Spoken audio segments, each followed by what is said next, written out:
Muy buenas tardes. Quiero darle muchas gracias a Nefrodiálisis por la gentil invitación al comité organizador del evento de este 14º Simposio de Nefrología al Día en un Día, y también agradezco mucho toda la labor de coordinación del doctor Juan Diego Montejo, que ha sido supremamente eficaz para llevar este evento a feliz término.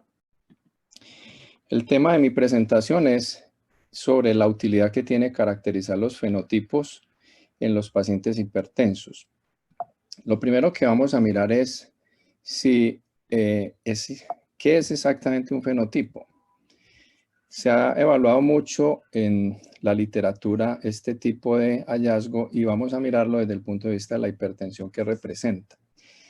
Es importante recordar que un fenotipo es una diferencia entre individuos que se obtiene por algún método de clasificación. En el caso de la presión arterial, vamos a utilizar como método de clasificación ya sea la presión arterial manual en el consultorio o el monitoreo ambulatorio de presión de 24 horas. Si utilizamos el método manual de las tomas del consultorio, vamos a ser capaces de identificar dos fenotipos: el paciente que está con hipertensión en relación con el normotenso, que sería el segundo fenotipo. Sin embargo, eso lo podemos mejorar cuando utilizamos un método ambulatorio. Utilizando el mapa, pueden observar aquí que ya logramos en los hipertensos obtener tres fenotipos: el paciente que tiene hipertensión de bata blanca, los pacientes que tienen hipertensión enmascarada y aquellos que tienen hipertensión verdadera comparativamente con lo observado en el consultorio. Hay un cuarto grupo que serían los pacientes normotensos. Entonces pueden observar que en este caso con un método ambulatorio se mejora la clasificación. Sin embargo, podemos hacerlo mucho mejor. Hoy en día, utilizando varios de los nuevos hallazgos que se han obtenido desde estos métodos, podemos identificar aspectos adicionales.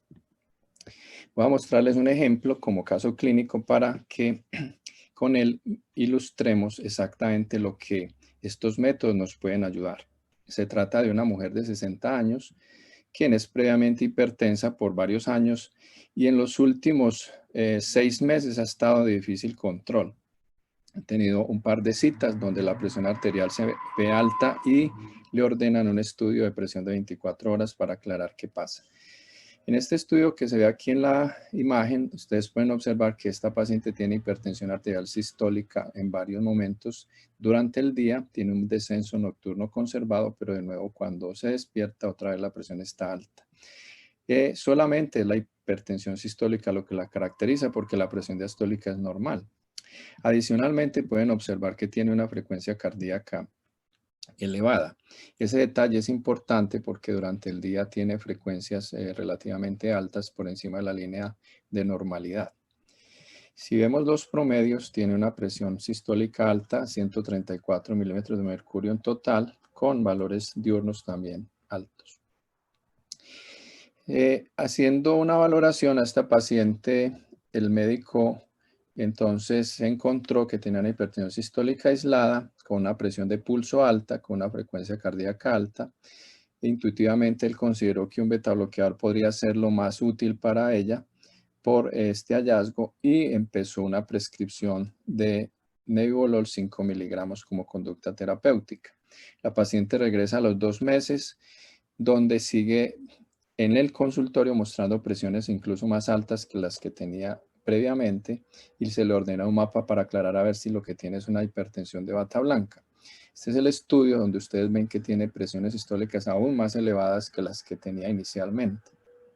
Tanto la mayor parte del día, de noche sigue con su descenso conservado, pero esto fue muy sorprendente para el clínico. Fíjense que tiene una presión sistólica de 146 en 24 horas y de 150 en el día. Si hacemos la comparación entre los dos estudios, claramente ustedes ven los cambios significativos que tuvo la presión arterial de esta paciente en 2 meses. Se incrementó la presión sistólica de 134 a 146, estando bajo una medicación antihipertensiva. Y de nuevo en el día de 138 a 150. Esto creó mucha sorpresa en el clínico de qué exactamente había ocurrido cuando, estando medicada con un antihipertensivo que se espera sea efectivo, no lo fue. Miremos desde el punto de vista hemodinámico qué pasó. En realidad es muy importante esta clasificación porque miren que en esta paciente los hallazgos cardíacos son normales. Tiene un índice cardíaco normal, un gasto cardíaco también normal, pero lo que tiene alta es la resistencia vascular sistémica. Y el darle un beta bloqueador probablemente no sería una alternativa terapéutica útil. De hecho, en el estudio posterior que está aquí en estos datos, pueden ustedes ver que no solo subió la presión arterial y la presión de pulso, sino que la resistencia vascular se aumentó. Entonces no fue efectiva la terapéutica porque por el contrario hubo una alteración mayor en el estado hemodinámico de la paciente. Desde ese punto de vista es que son útiles los fenotipos para entender y clasificar muy bien el estado circulatorio de un paciente hipertenso y poder prescribir más claramente cuál es la medicación que va a ser más efectiva. Y quiero que revisemos desde el punto de vista de cómo se construyen estos fenotipos y cómo se hace la clasificación para dar una prescripción mejor en estos casos. Desde el punto de vista circulatorio, el corazón como bomba básicamente lo que hace es llevar nutrientes y sangre a los tejidos y el volumen de sangre que sale en cada latido en forma intermitente asegura que ese flujo llegue a todos los tejidos.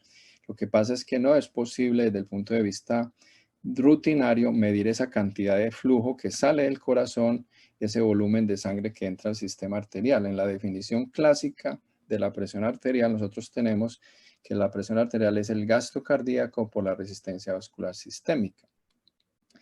Y en realidad lo que esto indica es que tenemos una presión arterial media en el sistema arterial que está determinada por estas dos variables que son el gasto cardíaco y la resistencia vascular sistémica. Si utilizamos eso como forma de evaluar un paciente y tuviera forma de saber no solamente la presión que estoy midiendo en el consultorio, sino el volumen de sangre que entra al sistema arterial, podría de una vez identificar la resistencia vascular sistémica y saber si ese paciente está hipertenso por un aumento en la resistencia vascular y saber qué prescribo en esos casos. Sin embargo, en general no es posible hacerlo desde las mediciones de la presión arterial. Hay que hacer otros métodos diagnósticos que no son fácilmente utilizables.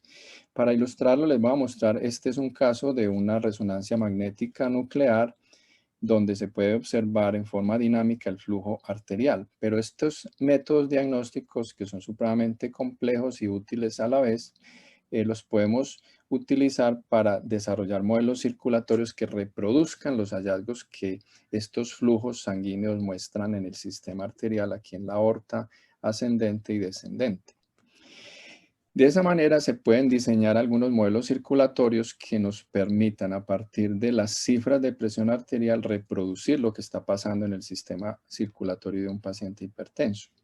Nuestra investigación en los últimos 10 años ha estado centrada en eso, en lograr, utilizando las presiones arteriales obtenidas en un monitoreo de 24 horas, identificar cuáles son los parámetros hemodinámicos que estas personas tienen. Lo hemos hecho a través de un modelo circulatorio simplificado que se llama de dos componentes, donde está por un lado la elasticidad o compliance arterial y por el otro la resistencia vascular sistémica. Y en este modelamiento hemos podido clasificar muy bien el estado circulatorio de los pacientes hipertensos. Les quiero presentar con gran orgullo para nuestro grupo. Recientemente presentamos a la comunidad científica internacional los hallazgos de nuestra investigación de todos estos años, donde por primera vez hemos desarrollado un método que es capaz de obtener los parámetros hemodinámicos desde las mediciones de presión arterial de un paciente en un método ambulatorio. En esta publicación que les detallaré algunos aspectos a continuación, nos hemos apoyado de muchos estudios de monitoreos ambulatorios y de seguimientos de pacientes para obtener el método que les voy a presentar. Este método básicamente está basado en lo que se llaman secuencias hemodinámicas. Sabemos claramente que en el sistema cardiovascular existen varios factores que regulan. Por ejemplo, los factores neurohumorales, entre ellos el renina, angiotensina, aldosterona, cortisol, óxido nítrico, tienen efectos para modular el volumen sanguíneo a través del manejo renal del sodio del agua, pero también para modificar el retorno venoso, el volumen latido y la resistencia vascular. Ese es uno de grandes bloques de regulación que tenemos. También está el sistema nervioso autónomo, que tiene efectos más directos a nivel cardíaco y en la resistencia vascular, modificando el gasto cardíaco y la presión arterial media. Y por último, tenemos el estado de los grandes vasos, que nos definen la condición de la presión de pulso. Si integramos todos esos aspectos, podemos obtener lo que se llaman secuencias hemodinámicas para entender cómo el volumen sanguíneo modifica el retorno venoso, el volumen latido, el gasto cardíaco, la presión arterial media y la presión de pulso. Esas secuencias hemodinámicas las podemos obtener y clasificar a un hipertenso teniendo claro algunos de estos distintos puntos de medición. El punto de medición clave en nuestro caso es obtener el volumen latido y la medición de la compliance o elasticidad arterial. Con estos dos grandes parámetros somos capaces de reproducir el estado del volumen sanguíneo que entra al sistema arterial y cómo éste se distribuye a lo largo de todo el sistema arterial. Y eso ha sido lo que nuestra investigación ha logrado aportar a la literatura internacional en la publicación que les he mencionado, donde a través de la cuantificación del volumen latido del gasto cardíaco desde mediciones de presión arterial, aportamos un método que no se conocía en los últimos 30 años. ¿Cómo nos permite esto identificar los fenotipos? Básicamente porque clasifica el origen de la hipertensión de los pacientes. Hoy por hoy nosotros hemos podido encontrar 5 fenotipos, el que tiene que ver con la función renal y el control del volumen vascular, los que tienen que ver con la activación cardíaca, la respuesta a nivel de este órgano, los que tienen que ver con el tejido esquelético y adiposo y el estado metabólico, los radicados a nivel arteriolar y finalmente los que tienen que ver con vasos elásticos. Pueden ver acá la clasificación desde el punto de vista de la denominación. Los que tienen que ver con la función renal los llamamos volumétricos o sal sensibles. En segundo lugar, los que están relacionados con el músculo esquelético y el tejido adiposo se llaman neurogénicos, generalmente acompañados de resistencia insulínica. Los cardiogénicos, los de vasoconstricción y vasoreactividad y los de rigidez arterial. Esos 5 grupos hoy los podemos identificar con el método que nosotros hemos desarrollado. ¿Cómo se hace esa clasificación y cómo establecemos esas diferencias? Aquí está para ustedes una forma rápida donde los distintos parámetros que hemos identificado, algunos relacionados con la presión y otros con los indicadores circulatorios o con la función del sistema nervioso autónomo, nos permiten hacer una tabla donde en las columnas vamos colocando cada uno de estos parámetros, la presión de pulso, el volumen latido, el índice cardíaco, la resistencia vascular sistémica, el índice de actividad simpática, la sensibilidad barorrefleja y la velocidad de onda de pulso. Y vamos poblando cada una de las 5 categorías que están aquí en las filas, donde está cardiogénico, neurogénico, vasoconstricción, volumétrico y rigidez arterial. Con estas flechas simplemente indico el nivel de activación o no que existe de cada componente y les ilustro rápidamente cómo se presenta. Por ejemplo, el paciente con fenotipo cardiogénico tiene una respuesta simpática muy elevada que generalmente se refleja a nivel cardíaco como un índice cardíaco alto, un volumen latido aumentado, pero tiene una presión de pulso normal, también una resistencia vascular sistémica normal. Paciente neurogénico, por el contrario, tiene resistencia vascular sistémica alta, aunque tenga actividad simpática aumentada. El paciente de vasoconstricción claramente predomina la resistencia vascular sistémica muy elevada. Y el volumétrico no tiene activación simpática significativa, pero tiene un volumen latido y un gasto cardíaco aumentados. Finalmente, los pacientes con rigidez arterial muestran velocidades de onda de pulso altas y presiones de pulso también muy altas en su sistema arterial. Con eso clasificamos y con base en esa clasificación se puede hacer una asignación terapéutica. Voy a mostrar un caso clínico para hacer la ilustración de estos hallazgos. Se trata de un hombre de 52 años que tiene como antecedente una infección por COVID-19 reciente, hace 3 meses, y desde hace un mes viene presentando cefaleas matutinas y palpitaciones. Consulta a su médico, quien le encuentra en el consultorio cifras de presión arterial altas, 142/90, 146/94, como es primera vez, Y el paciente con estos hallazgos, él decide ordenar estudios complementarios, entre ellos un monitoreo de presión de 24 horas para aclarar el diagnóstico de hipertensión. Este es el estudio ambulatorio de este paciente donde se puede observar que tiene una presión arterial claramente elevada con unas cifras diastólicas francamente altas, tanto en la fase inicial como en el siguiente día. Tiene un descenso nocturno conservado, pero también tiene hipertensión sistólica. Fíjense en las cifras por encima de la línea que marca el valor normal. Llamativamente se observa que tiene frecuencias cardíacas frecuentemente elevadas durante el día. Estos son los promedios de presión, 132,94 en 24 horas, 137,98 en el día, con frecuencias cardíacas por encima de 80 latidos por minuto, tanto en 24 horas como durante el día. Las cargas de presión son muy altas, 100, que eso quiere decir todas las presiones del día están altas, 93 en 24 horas, es decir, la carga de presión diastólica es muy marcada y la hipertensión sistólica también existe, no tan marcada. Hemodinámicamente, ¿qué tenemos? Y con eso nos vamos a apoyar para hacer la orientación terapéutica. Tiene una presión arterial media alta con una presión de pulso normal. Pero es interesante que tiene un volumen latido aumentado con un gasto cardíaco alto. Fíjense que tiene una resistencia vascular sistémica normal. Y eso es muy importante. Y la fuente de este aumento en el volumen latido del gasto cardíaco es que también tiene actividad simpática elevada. Por eso tiene frecuencia cardíaca alta. De manera que claramente corresponde a un fenotipo cardiogénico, que es uno de los 5 grupos que he ilustrado en la presentación. Para esos escenarios donde claramente se observa un fenotipo cardiogénico, en esos grupos sí es útil el beta bloqueador. Entonces a este paciente le inician nebivolol 5 miligramos, dosis única, y es importante repasar cómo los beta bloqueadores son efectivos en estos grupos, ya que se ha discutido mucho su utilización terapéutica y se ha limitado mucho su uso en varios escenarios. Fíjense que cuando una persona tiene taquicardia, generalmente la presión diastólica se aumenta porque el ciclo cardíaco se acorta debido a la taquicardia. Contrario a lo que pasa cuando hay bradicardia, donde el ciclo cardíaco es más largo y la presión diastólica se disminuye solamente por los cambios de frecuencia cardíaca. Entonces, estos pacientes que cursan con taquicardia, con hipertensión diastólica, este tipo de medicamentos son altamente efectivos. Este paciente se volvió a ver a los 3 meses y se hizo un nuevo estudio comparativo donde ustedes pueden ver que en el mapa ya está normotenso. Igualmente la frecuencia cardíaca está normalizada. Si miramos los valores promedios, a los 3 meses tiene una presión de 121,79 con una frecuencia cardíaca de 60 para 24 horas. Y en el día lo mismo, tiene 123,81 y frecuencia cardíaca de 61. Es decir, hay claramente una normalización, no solo de la presión arterial, sino de la frecuencia cardíaca con unas cargas de presión normales.